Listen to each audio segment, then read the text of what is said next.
20 წელი კულტურის სამსახურში ხელოვნების საერთაშორისო ცენტრი 20 წლისაა. იუბილეს კულტურის სფეროს ტრადიციული რეწვის დარგის ექსპერტები, დიპლომატიური კორპუსის წარმომადგენლები და სამთავრობო გუნდის წევრები დაესწრნენ. ცენტრს ევროკავშირის კულტურული მემკვიდრეობის ევროპა ნოსტრა ჟიური სპეციალური პრიზი გადაეცა.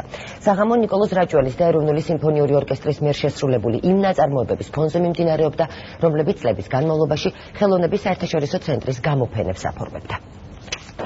4 ექსპოზიცია ერთ სივრცეში ხელოვნების საერთაშორისო ცენტრმა 20 წლის იუბილე მუსიკისა და დრამის თეატრში აღნიშნა. დისკუსია ქართული კულტურის ტენდენციებზე, გამოფენა და ვიდეო ინსტალაციები, ტრადიციული რეწვა, მიკროუსტუმრებს ისტორიული სცენური სამოსის ხილვად შეეძლოთ. ცენტრმა 20 წლის განმავლობაში განახორციელა 4 პროგრამა, რომელიც ეხლაც მიმდინარეობს და ამ 4 პროგრამაში მრავალი პროექტი. ეს დიდი სტიმული არის, რომ ანალოგიური ძალით გავაგრძელოთ მუშაობა კულტურული მემკვიდრეობის დასაცავად, რომელსაც ეხლაც განხორციელებს.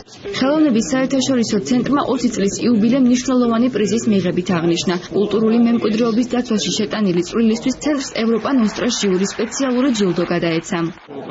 ევროპა ნოსტრა კულტურული მემკვიდრეობის დაცვის სფეროში ერთ-ერთი ყველაზე მნიშვნელოვანი ორგანიზაცია.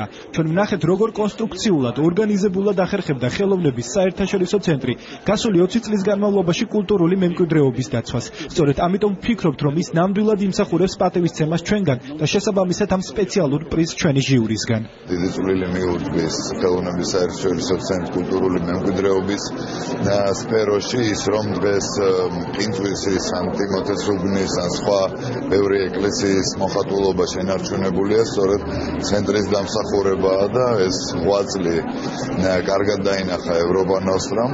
20 წლიანი მუშაობის შეჯამებისა და დაგეგმილი პროექტების წარმოდგენის შემდეგ საიუბილეო საღამო ნიკოლოზ რაჭველისა და ეროვნული სიმფონიური ორკესტრის მიერ შესრულებული გია ყანჩელის კომპოზიციით დასრულდა.